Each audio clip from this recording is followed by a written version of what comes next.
안녕하세요.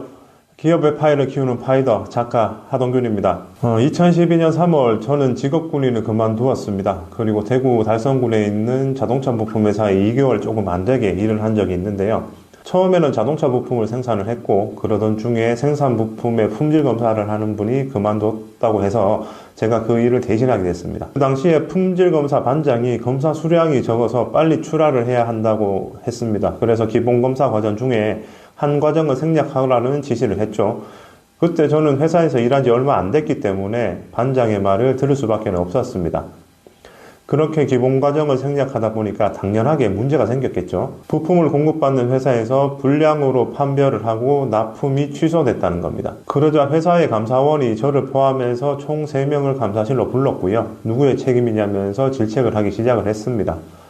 당시 저는 품질검사 반장이 시켜서 했다고 이야기를 했지만 막 들어온 신입의 말을 회사는 믿어주지 않았죠. 그래서 정말 억울하게 질책을 많이 당했습니다. 저는 품질검사 반장한테 따지니까 언제 그랬냐며 발뺌을 했죠. 오히려 제가 손해배상을 해야 할 상황이었는데 품질검사 후 다시 납품을 하는 걸로 마무리를 하기로 했다고 했습니다. 경고로 끝낸다고 하더라고요. 그런데 저는 너무 억울해서 그 회사를 그만뒀습니다. 요즘 코로나로 인해서 사람들이 겪는 불합리함이 더 심해졌는데요. 검색 사이트에 해고나 희망퇴직을 검색을 하면 수십 개의 관련 뉴스가 뜨는 걸 볼 수 있습니다. 심지어는 영국 엘리자베스 2세 여왕 사망 후에 즉위한 찰스 3세가 왕실 직원 100명을 해고했다고 하기도 하고요. 그리고 월가 최대 투자 은행 중에 하나인 골드만삭스도 직원 수백 명을 감원할 계획이라고 말을 하고 있습니다. 우리나라도 사정은 마찬가지인데요. 대기업을 비롯해서 많은 기업에서 희망퇴직을 종용하고 있습니다. 이런 이유는 단순한데 회사의 수익을 높이기 위한 조치인 거죠. 인건비를 줄이는 것이 가장 효과적이기 때문입니다. 반면에 기계나 AI 기술은 무한정 일을 할 수 있기 때문에 회사에서는 더 많이 도입을 하죠. 사람들의 일자리를 대체하고 있는 겁니다. 그리고 최근에는 인간의 독보적인 영역이라고 생각했던 예술 분야에서도 AI가 우승했다는 소식이 들려오면서 기계와 AI의 역할이 더욱 커지고 있는 것 같습니다. 하지만 많은 사람들은 이러한 상황에서도 틀에 박혀 있는 직장을 포기를 하지 못하고 있죠. 그 이유는 다양하겠지만 가장 큰 문제는 돈 문제 때문일 겁니다.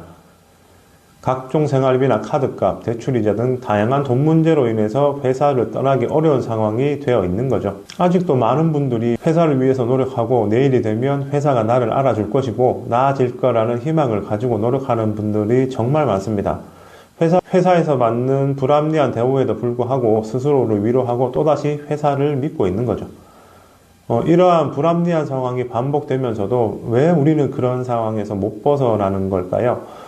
이에 대한 답을 제가 찾아보니까 교육에서 찾을 수 있겠더라고요. 대부분의 가정이나 학교에서 이런 말을 자주 합니다. 열심히 공부해서 좋은 직장에 취직해라. 무조건 대학에 가야 좋은 직장에 들어갈 수 있다.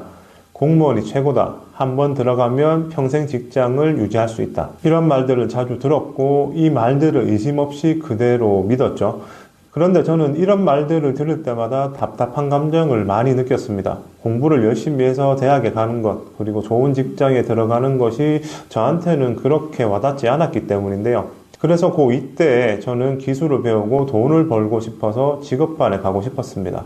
하지만 부모님 반대와 선생님의 설득으로 수능시험을 보고 대학교를 진학을 했습니다. 하지만 저는 대학교에 딱히 관심이 없었고 딱 하루만 출석하고 가지는 않았죠. 결과적으로는 대학 등록금만 낭비를 한 셈입니다. 조금만 생각을 해보면 대학에 가면 무조건 좋은 직장에 취직할 수 있는 건 절대로 아니죠. 오히려 대학 졸업장을 가진 사람들이 너무 많기 때문에 기업에서는 다른 스펙을 원하게 됩니다. 그리고 대기업에 지원하려면 각종 자격증과 영어 실력뿐 아니라 유학도 필수적이게 됐죠. 경쟁이 오히려 더 치열해진 겁니다. 그리고 모든 조건을 다 맞추고 취업에 성공했다고 하더라도 또 경쟁이 기다리고 있죠. 더구나 살아남기 위해서 진급이라도 하려고 하면 상사의 눈치까지 봐야 하고 일은 일대로 처리를 해야 되죠. 몸과 마음의 피로는 더 심해져 가는 겁니다. 점점 악화되는 거죠.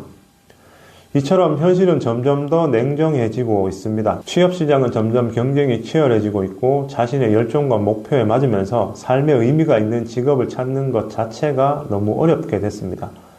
많은 사람들은 자신을 이상적인 직원으로 만들고 있는데요. 자신의 삶을 주도적으로 사는 게 아닌 회사가 정한 틀에 맞추는 겁니다. 이런 생활을 오래 하면 점점 숨이 막히고 답답합니다. 더군다나 각종 SNS에는 완벽하게 보이는 삶을 사는 다른 사람들을 쉽게 만나볼 수가 있는데요. 나 자신을 빼고는 모두 행복한 것 같이 보입니다. 물론 모든 게 사실은 아니겠지만 그런 사람들을 보면서 부러워하죠. 그리고 자신의 처지를 한탄합니다. 참 안타까운 현실인데요. 저는 전역하고 바로 아버지의 조경사업을 물려받아서 5년 동안 혼자서 운영을 했습니다.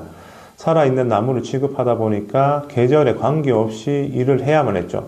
휴가는 꿈도 못 꿨습니다. 하지만 아무리 열심히 일을 해도 한 달에 200에서 250만 원 정도의 수입밖에는 들어오진 않았죠. 정말 너무 막막했고 그때 당시에 저는 결혼도 했고 아이도 있었는데 어떻게 해야 될지 감조차 잡히지 않더라고요. 그리고 주변에는 물어볼 사람도 없었습니다. 이렇게 앞으로 미래에 대해서 고민을 하다가 딸의 보험을 가입시켜준 동생이 한 말이 계속 제 머릿속에 떠올랐는데요.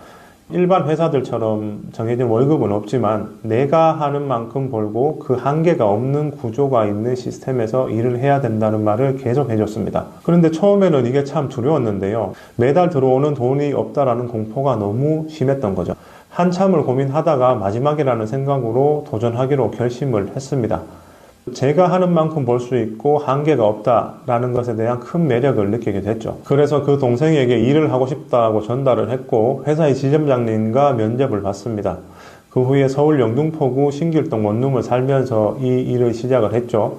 그리고 지금은 저는 작가, 보험 설계사, 기업 경영 컨설턴트로 활동을 하고 있습니다. 제가 만약 당시에 그 월급 때문에 무서웠다고 도전을 하지 않았으면 어땠을까요? 아직도 전전긍긍하면서 살고 있을 겁니다. 많은 사람들이 전통적인 직장을 아직도 선호를 많이 합니다. 물론 직장 생활을 하면서 자신만의 소신과 방식으로 충실하게 삶을 살아가는 분들도 상당히 많다는 걸 압니다.